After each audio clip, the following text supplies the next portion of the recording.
大家好，长安荷官啊，这期呢给大家带来法师中最厉害的暗星法的玩法，特别是当你第一个暗星属性刷的不太好的时候，我们怎么去进行一个过渡啊？首先给大家介绍一下暗星法的阵容，大部分情况下呢，安妮、妖姬、佐伊、奶妈、露露这5张卡是不变的。6级呢一般挂个牛，7级挂个艾克，当然每一盘的最终阵容肯定都不一样。法师好玩就好玩在随着你的 AI 属性和转职的不同，每一盘的玩法其实都不太一样。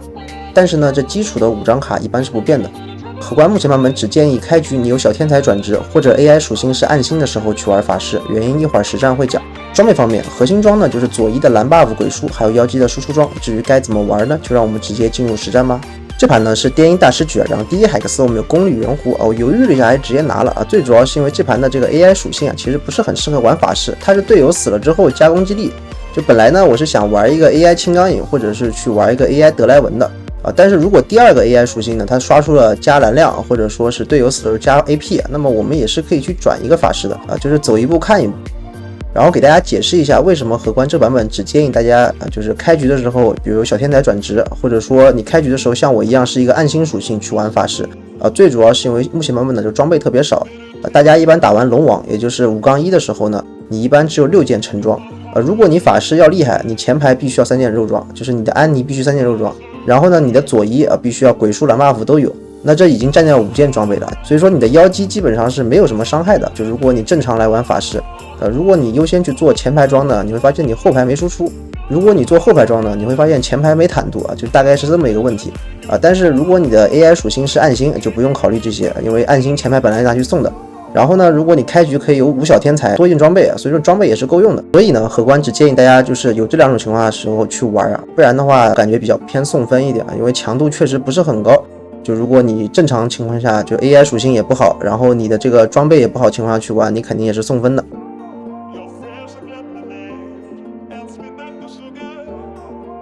这波野怪呢爆完之后，我想了想，我们这盘还是有机会去玩这个法师的，因为爆的全是 AP 装，我们的这个青钢影装备都没爆。青钢影正常玩神装什么的，也就是银血泰坦加上一个无尽，就是比较好装备。这盘装备明显差距很大。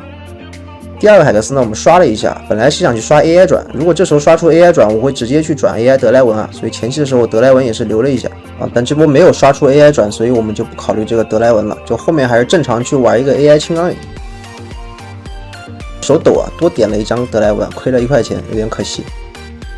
但没关系这波碰到这个法师就是质量比较低的那种他前排也没装备，后排也没装备，就中期的时候很弱。就大家玩法师呢，一般现在玩法都是6级的时候一波直接冲光为什么这么玩呢？最主要是因为如果你等着7级去递这个妖姬和佐伊，首先先不说抢不抢得到牌，你上7级的时候，你的血量可能被那些什么韦恩或者说是卡莎已经打的就剩下个20-30滴血了，那基本上就属于玩不了的情况。所以大家现在都是6级的时候一波冲，就大家玩法师的时候一定要舍得花钱6级这波如果你不花钱去文血的话，你后面是没有容错去给你运营的，特别是有同行的情况下，这盘我们还有一家暗星同行，所以说这盘压力也是比较大一点的。然后这波选秀呢，我还是优先先去拿了青钢影的装备最主要是如果这盘我们后期需要靠一个青钢影去吃分的话，青钢影装备是很关键的，不可能再先去把什么佐伊装备给它做了。这波呢递得非常不错就是我们的妖姬到2星，这个是最关键的。打击德莱文我们是可以打赢了。就中期的时候一定要保证强度，到后面的时候我们有选择很多，就是我们这盘的思路呢，就是先用青钢影先玩着，就后面的话如果第2个 AI 还是什么加攻击力然后加攻速的，那么我们这盘就直接去玩 AI 青钢影就行了，也不是不能玩，靠着青钢影吃个分也是可以的。虽然青钢影上限不高，到后期的时候基本上也就是吃烂分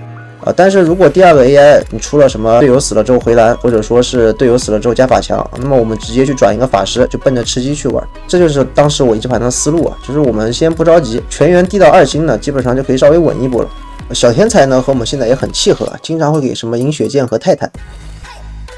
然后野怪的时候爆的还全是 AP 装这盘发牌人的思路好像就是让我们去玩法师。第2个 AI 我们看了一眼也是一个加蓝量，所以这盘我们的思路就清晰了，我们就不在6级继续去递这个3星青钢影了。因为全是 AP 装的话，我们这盘玩这个青钢影也不是很厉害所以说我们还是优先先去考虑上个等级。我就现在开始攒钱了，就如果这个时候呢我们这个 AI 属性还是攻击力那我可能会直接一波冲光去递一个3星青钢影。最后一个海克斯呢非常不好，就给了一个5费卡的海克斯，这个其实对于我们其实挺伤的，但我想了想还是只能去拿一个销毁传染。因为这对于我们毕竟是一个后期的提升嘛。这波呢，其实最好是可以刷一个妖姬的协助瞄准啊，但是没刷出来，还刷了个5费卡的，我们压力会瞬间变大。因为其他人拿了5费卡之后呢，他们的这个质量会瞬间提升一波，特别是秘术枪，他们拿到5费卡之后，他们的强度会瞬间变高很多。所以说我们压力是很大的。我们这种打秘术枪呢，还是不是特别好打。到大后期的时候，打秘术枪确实难度比较大，主要看这个青钢影的对位。然后这波我们是打一个卡莎。就现在这个质量呢，我们基本上还够看，所以说现在小摆一下也无所谓。最主要是因为我们现在继续地下去不会有很大提升啊，我们现在继续地下去能提升的可能也就是3星青钢影了。这波选秀有个铲子，很可惜没拿到。然后这波选秀的时候，我们只能先去把这个青钢影的无尽给做了，因为中期的时候我们必须要靠这个青钢影去撑住，但这是没办法的事情。就虽然说后期这盘我们已经定下思路是去玩一个法师了，但是中期的时候我们现在还是得靠着青钢影去撑场子。没有他的话，我们中期都过不去。然后这波打一个劫，我们就输了啊！他这个提速之后确实比较强啊，他的海格斯也是比较顶级的。就他们这些阵容呢，拿了这些5费卡之后，确实强度一下变高很多。我们这波还是选择直接冲8级去上到一个4AI 啊，因为4AI 上了之后，我们这个法师阵容会有个质变的。特别是这盘我们妖姬还带了一个混沌转，它的伤害到后期的时候非常高。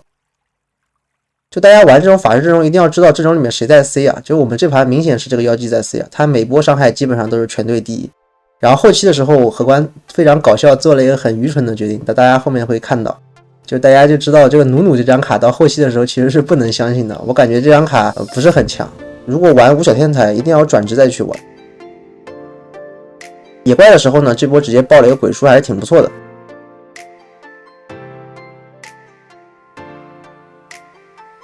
小天才装备它改版之后呢，其实我觉得和这个青钢影阵容还是比较契合的。为什么呢？最主要它现在会给一个泰坦，它把火炮给去了，给泰坦。本来小天才的火炮青钢影也不能用，因为小天才的火炮它加的攻击距离太远了，青钢影的技能就放不出来了。所以说现在这个改动，我觉得对青钢影还是一个很大加强了。就所以说现在荷官也开始赌一赌青钢影，我觉得强度也还可以。虽然说如果大家后期不能像我一样转成一个法师的话，很难吃鸡啊，但是吃分率还是很高的。就是如果你有3星青钢影，我觉得基本上吃分还是很稳定的。然后这个时候我们打一个混沌啊，还是可以打赢。就现在混沌确实实力不太行，被削的太多了。我们的对手呢，外面有一家枪手啊，我记得没错，他8级的时候直接递了一个2星的厄斐琉斯，确实运气还是挺好的。但没办法，这就是5费卡强化。5费卡强化的话，其实非常容易出怪物的。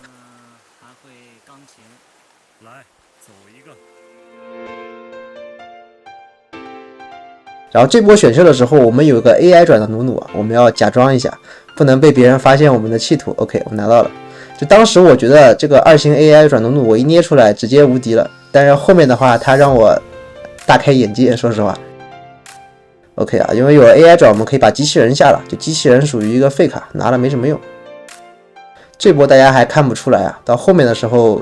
我突然就感觉不对劲了。这个努努2星怎么感觉完全没伤害呢？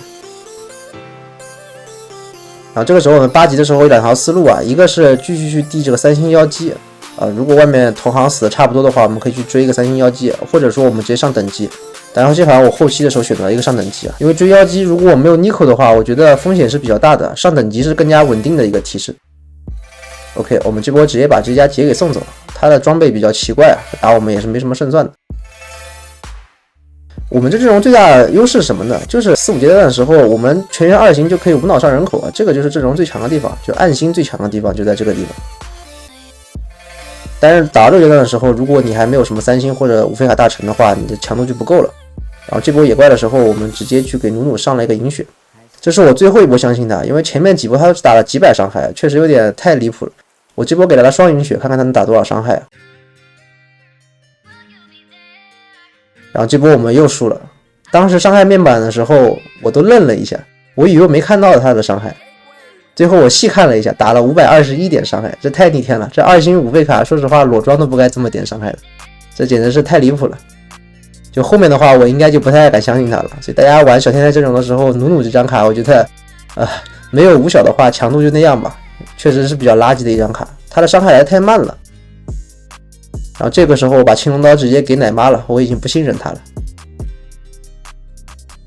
这波我们上到9级啊，上到9级打一个秘术枪大概率是打不过的，因为他的强度还是比较高的。但是呢，他这个钱应该上不了9级了，所以说我们的上限肯定比他高，我们还有很大的提升空间。比如这波选秀的时候，我们直接去拿个爱心转，就爱心左一呢，其实也是一个比较好玩的套路啊。正常来说是要开4爱心的，但我们这盘肯定不可能转4爱心了，所以2个爱心的话也算是一个提升。就爱心左一的话，等于给团队集体加法强，是很厉害的。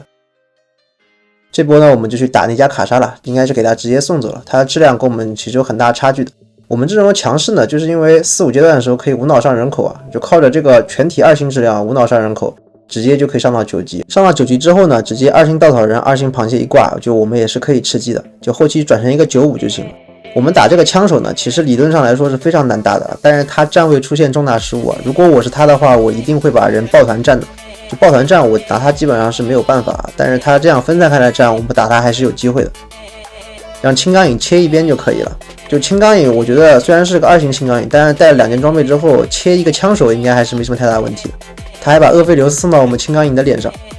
OK， 我们青钢影直接把厄斐琉斯打残，然后我们看看左一可不可以给厄斐琉斯挂减治疗，这个非常关键。OK， 挂了之后还吸不了血。然后我们的妖姬最后完成了一个收割，也是险胜塔。我们也是一个2星阵容就完成了吃鸡啊！如果你喜欢可观的视频，不要忘记点个头皮分享订阅，下期再见。